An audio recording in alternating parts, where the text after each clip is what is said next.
inshuti mukomeza gutega amatwi ibiganiro byacu tubaye ikaze kuri updates.official urubuga twabahitiyemo kugira ngo rujye rubagezaho amakuru atandukanye hirya no hino ku isi, cyane cyane amakuru dukesha radio ijwi ry'Amerika. Reka tubasabe gukora subscribe, like, share, comments kugira ngo igihe cyose twakoze amakuru yacu ajya bageraho ku gihe mutiriwe mujya gusacinga. Dore amakuru twabateguriye kuri aya masaha. Niki kirimo kuvugwa hirya no hino ku buza kandi bahikaze mu makuru ya mu gitondo ku ijwi ry'Amerika, muri kumwe nanjye Venuste Nshimiyimana. Amakuru yacu turahera mu karere k'ibiyaga bigari, nyuma turaza gukomereza ku kiganiro ejo mutegurirwa n'urubyiruko rwo mu Rwanda, naho guhera isa 12 n'ikiganiro dusangira ijambo. Abo barundi bavuganye n'ijwi ry'Amerika bemeza ko bageze muri Philippines buri wese ku giti cye, nyuma yo kumenya ko kwinjira muri icyo gihugu ku barundi bidasaba visa. Gusa ngo baje kwisanga batemerewe kwinjira mu gihugu, nabo bahitamo kutemera gusubizwa mu Burundi, cyane ko benshi bavuga ko bari bahageze baturutse mu bindi bihugu. Isoko y'ijwi ry'Amerika aho ku kibuga cy'indege cya Manila Ninoy Aquino yatubwiye ko bamaze igihe kinini bafungiwe ku kibuga cy'indege batemerewe gusohoka. Benshi bahise bahitamo kwitura ishami rya Loni ryita ku mpunzi HCR, ariko kugeza ubu bavuga ko nta bisubizo barahabwa. Uwaduhaye aya makuru twirinze kuvuga amazina kubera umutekano we, yatubwiye ko muri bo abagera kuri 50 bamaze kubazwa no gutanga amakuru muri HCR, ariko nta numwe urahabwa ubuhungiro. Uyu yakomeje atubwira ko abimwe ubuhungiro batangiye gusubizwa mu bihugu byabo. Mu bamaze gucyurwa ku ngufu harimo abarundi 15 nk'uko iyi soko ibitubwira. Ikindi yabwijwe ry'Amerika nuko bahozwa ku nkeke n'abakozi bo ku kibuga cy'indege, bakomeza babwira ko bakwiye guhitamo gutaha kuko Philippines itazigera ibaho ubuhungiro. Mu butumwa iyi soko yahaye ijwi ry'Amerika yagize ati: ikindi naco tumaze amezi arenga 6 atazuba tubona, ntiturigera dusohoka hanze. N'ufise amafaranga ntiyemererwa kugura ikintu na kimwe. Amagara ya bamwe na bamwe atanguye kubangamirwa. Bamwe barafashwe na hypertension, abandi bagwaye diabete, za estoma, ibibazo vy'amaso kubera kwama ku matara atazuba tubona. Iyi soko yacu yakomeje itubwira kandi ko nta bufasha babona ku bijyanye n'ibyankenerwa. Yagize ati: indya turya ni ntica ntikize, barashobora kumara iminsi nk'itatu bataduhaye n'amazi. Nimudufashe gutabaza kuko igihugu ca Philippines turabona ko catwanse, mudutabarize nimba hari ikindi gihugu co twakira tukava muri kano gasho. Uyu yatugaragarije ko abamaze kwimwa ubuhungiro babima ibiribwa burundu kandi ntibemerewe no kubigura. Usibye ibibazo bijyanye n'imirire, iyi soko yacu aho ku kibuga cya Manila Ninoy Aquino yatubwiye ko igihe cyose bamaze kuri icyo kibuga baryama hasi. Abari kuri icyo kibuga bafite kandi impungenge ku mibereho y'abana babo batagira aho bakinira cyangwa ngo bige. Abana bari munsi y'imyaka 5 bari mu bafungiye kuri icyo kibuga ni 9. Usibye abarundi bafungiwe kuri icyo kibuga harimo n'umunyekongo umwe, abanyagana, abanyamisiri n'abandi. Gusa radio ijwi ry'Amerika ntiyabashije kubona abakozi ba HCR cyangwa ubuyobozi bw'icyo kibuga cy'indege cyo muri Philippines ngo bagire icyo bavuga kubireba imibereho y'abo bantu bahagotewe. Urakoze Edi Rwema, mukomeje kumva radio ijwi ry'Amerika ivugira Washington DC mu Kirundi n'Ikinyarwanda. Tugeze ku mwanya w'ikiganiro ejo mutegurirwa n'urubyiruko rwo mu Rwanda. Abahanga bemeza ko amakimbirane yabayeho kuva ikiremwa muntu cyagera ku isi, ndetse ko bisa naho atazigera arangira. Kuba abantu badateye umuhango wo gusezera mu cyubahiro, Jimmy Carter watangiye kuri wa gatandatu ubimbura gahunda y'iminsi 6 yo gusezera ku muperezida wa Leta Zunze Ubumwe za Amerika wabayeho imyaka myinshi kurusha abandi. Amabendera yazamuwe kugeza hagati mu gihugu hose kuva Carter yitabye Imana ku itariki 29 Ukuboza umwaka ushize, afite imyaka 100 mu mujyi avukamo wa Plains muri leta ya Georgia. Temistokle Mutijima. Imihango yo kumusezeraho ku rwego rw'igihugu yatangiye ku mugaragaro kuri uyu wa gatandatu, aho abashinzwe umutekano we n'abahoze bamurinda bagejeje umurambo we ku modoka yamuzengurukije mu mujyi wa Plains. imodoka izaba itwaye umurambo we izahagarara aho ababyeyi ba Carter batuye. Icyo gihe inzogera izavuga inshuro 39 mu cyubahiro cya perezida wa 39 wa Amerika. Nyuma yaho umurambo uzajyanwa i Atlanta uhagarare gato ku ngoro ya Georgia, aho Jimmy Carter yigeze gukorera nka senateri mbere yo kuba guverineri, haba igihe cyo guceceka bamwibuka. Guhera aho Carter azajyanwa ku kigo cya perezida Carter, aho umurambo uzaruhukira mu cyubahiro guhera saa 9 z'umugoroba kugeza saa 12 za mu gitondo ku wa kabiri w'icyumweru gitaha, kugira ngo rubanda rumusezereho mu cyubahiro. Ku wa kabiri mu gitondo umurambo wa Carter uzajyanwa mu ndege ya gisirikare ya Leta Zunze Ubumwe za Amerika ivuye ku kigo cya gisirikare cya Georgia ijya ku kigo cya gisirikare cya Joint Base Andrews hafi ya Washington, mu ndege izaba yiswe Special Air Mission 39. Nyuma yaho imodoka izatwara umurambo wahoze ari umuyobozi w'igisirikare cya Amerika imujyane ku rwibutso rw'abasirikare barwanira mu nyanja. Carter wize mu ishuri rikuru ry'abasirikare barwanira mu nyanja akarangiza mu 1946, azatwarwa ku kitabashwa gikururwa n'amafarasi mu mutambagiro wo kumuherekeza ajya ku ngoro y'inteko nshingamategeko ya Amerika. Carter azaba ariwe perezida wa 13 wa Amerika usezeho mu cyubahiro mu ngoro ya Capitol nyuma ya Abraham Lincoln warashwe mu 1865, niwe wabaye uwa mbere. Imihango yo ku rwego rw'igihugu izabera ku wa 4 muri katedrali ya National Cathedral iri mu murwa mukuru, aho imihango yo gusezera kuri ba perezida bacyuye igihe nka Dwight D. Eisenhower, Ronald Reagan, Gerald Ford na George H.W. Bush yabereye. Abaperezida bane bacyuye igihe bakiriho, Bill Clinton, George W. Bush, Barack Obama na Donald Trump bazitabira uwo muhango. Perezida Joe Biden azavuga ijambo ryo gusezera kuri mugenzi we wo mu ishyaka ry'abademokrate wabaye perezida mu 1977 kugeza mu 1981. Biden yagenewe uwo munsi wo kuwa 4 kuba umunsi w'icyunamo mu gihugu hose, kandi ibiro bya leta bizafunga kuri uwo munsi. Yategetse kandi ko amabendera azamurwa kugeza hagati mu minsi 30 nk'uko bisanzwe bigenda, bivuze ko bizaba bityo mu gihe cyo kurahira kwa perezida Donald Trump ku itariki ya 20 Mutarama. Ibyo byateye umujinya perezida watowe, wavuze ku rubuga rwe rwa Truth Social ko nta munyamerika wakwishima igihe amabendera azamuwe kugeza hagati mu gihe azaba afata ubuyobozi. Urakoze Temistocle mu Tijima. Mukomeje kumva radio y'Ijwi ry'Amerika ivugira Washington DC mu Kirundi n'Ikinyarwanda. Mugeno kuri wa eshatu akadomo radio yacu VOA.com mukurikire aya makuru. Amakuru yo mu karere k'ibiyaga bigari. Leta y'u Burundi irateganya gushyiraho uturere ngwizabukungu tudasanzwe bita zone économique spéciale mu Gifaransa, tugera ku 100 hirya no hino mu gihugu. Ivuga ko tuzafasha mu iterambere no kwinjiza amafaranga y'agaciro mvamahanga. Ni inkuru ya Thierry Ndayishimiye. Umushikiranganji ajejwe ubudandaji niwe yari umutumire mu nama nshingamateka kugira ngo asigure ibijanye n'integuro y'itegeko rigenga uyo mugambi wo gushiraho uturere ngwizabutunzi tudasanzwe ahatandukanye mu gihugu c'u Burundi. Marie Chantal Nijimbere, umushikiranganji w'ubudandaji, yamenyesheje ko ayo mazone adasanzwe azotuma habaho gutsimbataza ubwigenge ku vyerekeye ubutunzi bw'igihugu. Na cane ko abagenewe gushinga amahinguriro atandukanye afasha igihugu kugwiza umwimbu no gushobora guhingura tukaronka umusesekara. Ikindi novuga nuko utu turere nk'akandi karusho tuzodufasha kubyaza umusaruro inyubako rusange ziba ziriko zirubakwa mu gihugu mu ntumbero yo guteza imbere igisata cyo guhanahana ibidandazwa n'abantu.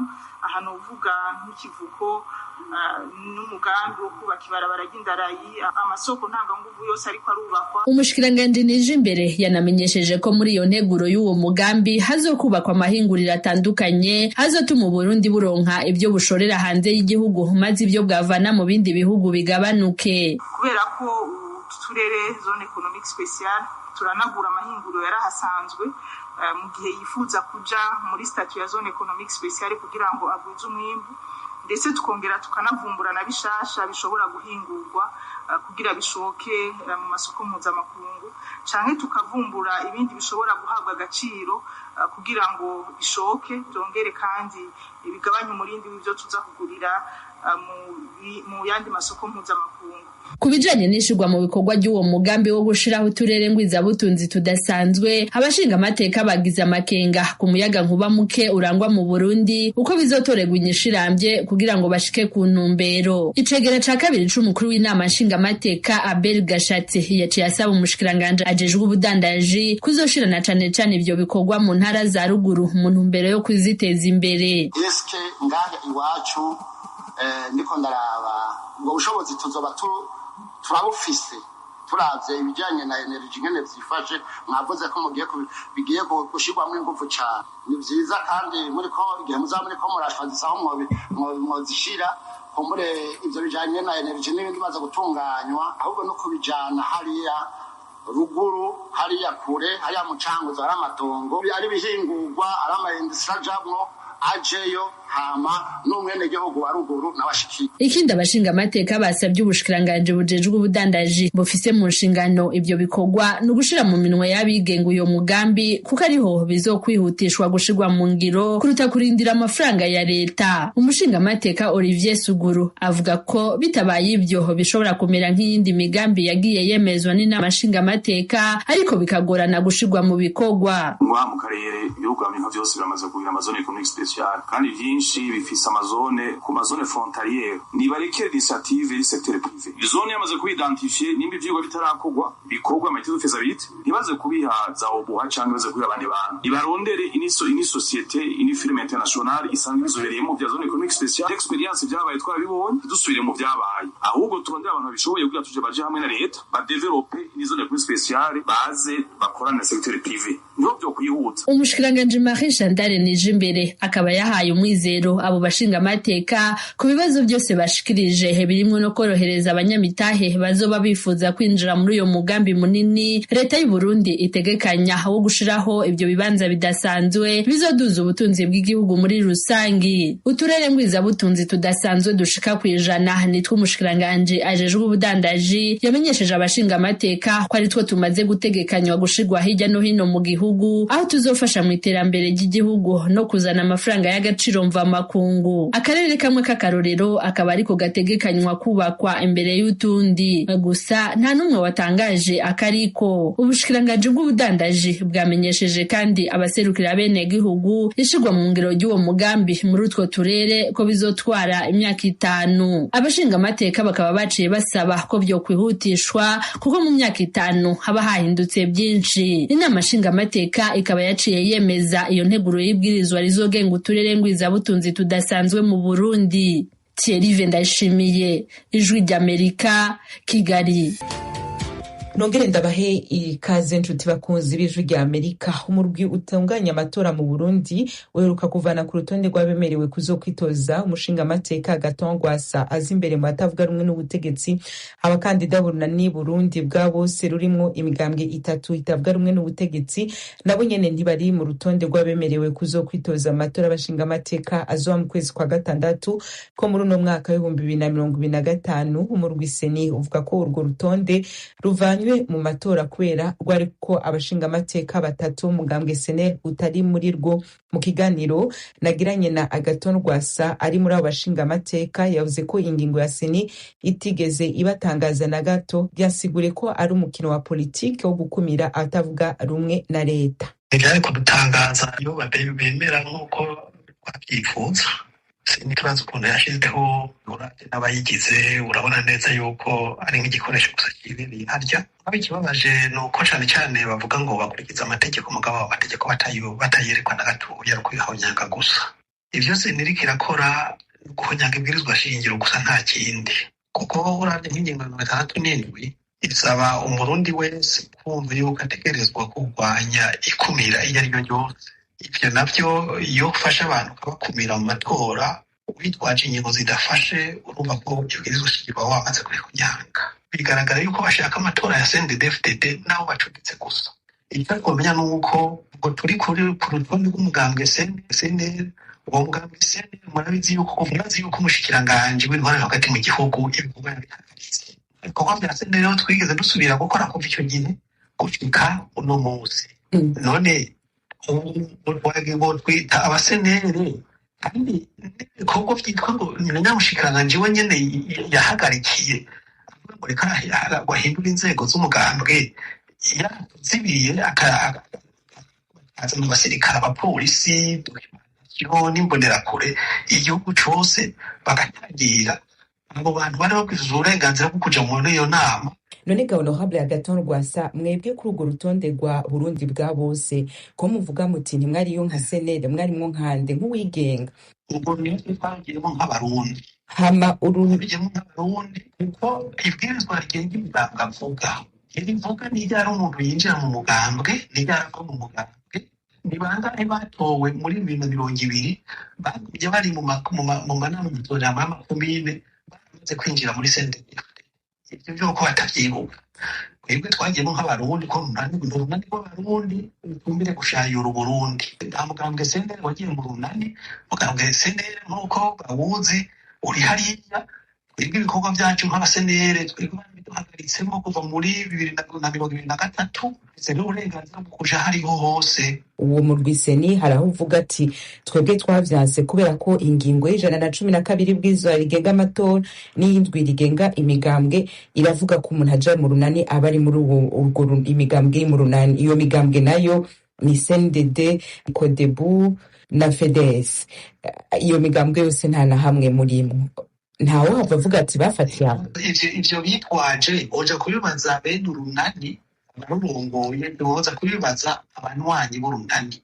Ku rundi ruhande bo muri senere hari abiyandikishije ku ntonde zindi badaciye muri urwo runani bakabemerera ko bazitoza canke umugambwe senere nomenya n'icyunzi nuko uwo mugambwe senere utwarirwa muri CNDD-FDD nta n'umwe muri twebwe wasabye dosiye no muri twebwe washize ku ntonde zabo ibyo bavuga ngo batubonye ku ntonde zibiri zitandukanye icyo nicyo cyari kuba kibaye ikosa.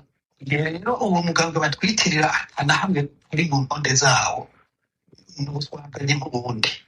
Ikigiye gukurikira kuri mwebwe Agathon Rwasa no ku runani Burundi bwa bose n'icahe igikurikira nuko tumatora abarundi uburenganzira bwacu bw'abarundi tuzobuharanira gushika Burundi mu by'amategeko yemera hagategekanya. Kazoza kanyu ka politike mu Burundi ga Honorable Agathon Rwasa mukabona gute mu 2025 babavanyemwo bidakunze ko mwitoza ubu muri 2027 mubona ko muzosubira guhiganira intebe ya president igarukiye ngaha mu bizonkunguruza imbere nta munsi y'ibitse n'uwo tubaze icyo ntabwo dushobora kumenya twaba tubaye twihuse tuvuze ngo biraheze. Icyo nzi ni uko bishobora guhinduka birashobora guhinduka umwanya wari wose. Rero ibya 2027 ntihagire umuntu agira impungenge. Amatora niyaba atunganywa ku neza y'u Burundi tuzoyajamwo atunganywa naho uko nyine bashaka gutunganya amatora barondera yuko igihugu bakigira icibari c'umugambwe runaka. Sinzi ko u Burundi buzonahashika. Ntimutegekanya kuri no ncuro rero kunguruza ingingo ya seni muyifashe ukwiri canke hariho kuzokunguruza muri senare yubahiriza ibwirizwa nshingiro amategeko arabitegekanya. Amategeko arabiteganya mugabo kunguruza burya nicyo kimwe ngaho wacu mu Burundi. Nimba ababategetse gukora bijya ari nabo bategeka iyo senare yubahiriza ibwirizwa nshingiro naho umuntu yokunguruza byaba vyariye. Ntabwo nuko ngo kwikubita gashi iyo ngingo bakayivako bari kugira batunganya amatora y'abarundi. Ivyo bindi byo kwiyumvira ko Burundi bwongereranywa n'imigambwe ko bwofungirwa mu migambwe bakabireka bakabiheba hanyuma bagaha uburenganzira abarundi bwo kwitorera abo bashaka muri uyu mwaka bakunze kwinjiramo. Ntavyo kunguruza kuri no ncuro bihari. Ivyo kunguruza ivyo ni ivy'urunani si vya jewe. Urunani nibwo rubikora kuko je sinagiyeyo nk'umuntu wigenga ndi ku rutonde rw'urunani nk'uko n'abandi bari ku ntonde z'urunani. Honorable Agathon Rwasa turashimiye cyane kuri kano kanya muhaye ijwi rya Amerika.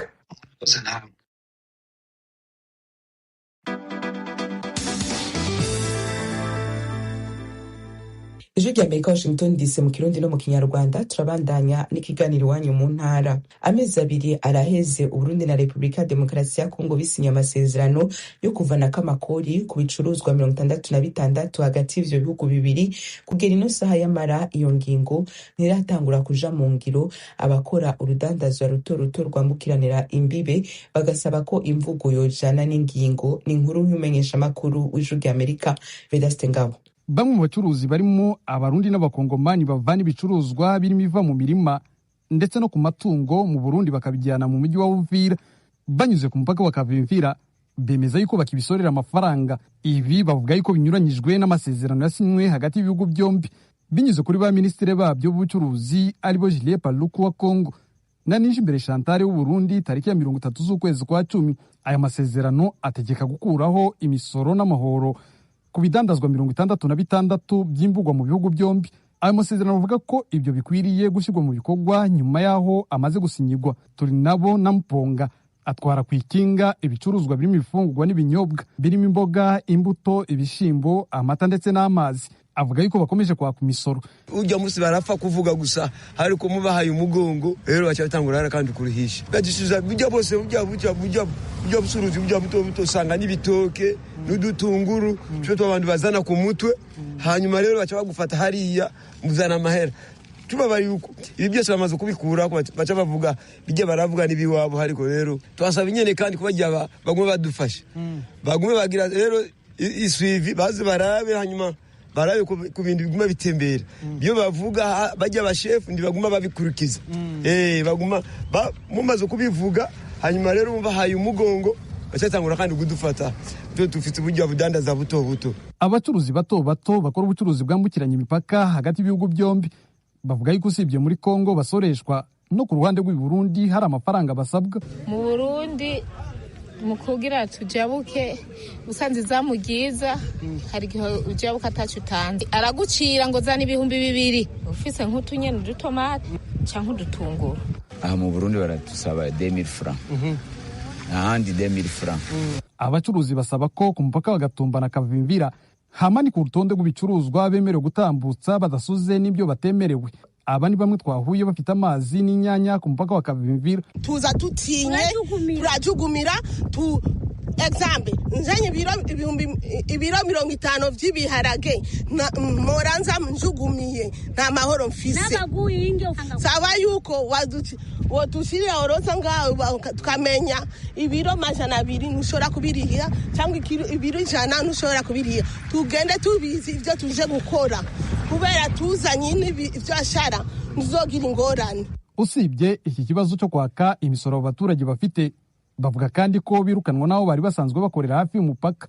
Baradusanzariza ibintu basanze nk'uko twicaye ngaha tuvuga ati kugira ntituje hariya kure ntibatwugarireko bakaca baza polisi kabisanzaza kabimenagura bakabihonyanga bakabisiribanga. Twege ducuruzije nk'uko turabacuruzi bato bato ducuruza inyanya ngaha tucuruzije abapolisi baca baza bakabitwaka bakaca babitwara cyangwa bakabikubita amasabato bikamenagurika byose. Ubwo Minisitiri w'Ubucuruzi muri Kongo Julien Paluku na Chantal Nijimbere w'u Burundi batangizaga iki gikorwa cyo korohereza ubucuruzi bwambukiranya imipaka mu mpera z'ukwezi kwa 10 basabye inzego zikorera ku mipaka gufasha no korohereza abacuruzi. Twashatse kumenya icyo ubuyobozi muri za ministeri zombi buvuga ntibyadukundira. Gusa mu kwezi kwa 10 abo baminisitiri hari icyo bari bavuze kuri ayo masezerano. Mu masezerano ibihugu byombi byagiranye yerekeranye ubucuruzi bwambukiranya imipaka ku bicuruzwa birimo ibihingwa muri Kongo no mu Burundi avuga ko ibyo 66 iyo bitarengeje $500 bidasoreshwa. Twashatse kumenya impamvu abacuruzi basoreshwa. Tuvugisha ubuyobozi bushinzwe ubucuruzi muri Uvira butubwira ko buzajya kuzana kuri uyu wa kabiri liste y'urutonde rw'ibyo bicuruzwa. Ivuga makuru ava muri birishinzwe abacuruzi ku mupaka wa Kavimvira avuga ko impamvu amasezerano atarashirwa mu bikorwa ari uko za serivisi zikorera ku mupaka zitarahabwa inyandiko yanditse ibabwira ibyo bicuruzwa 66 batazaza bishuza. Vedaste Ngabo, Ijwi rya Amerika, Uvira. Ikiganiro c'abakenyezi aho abagore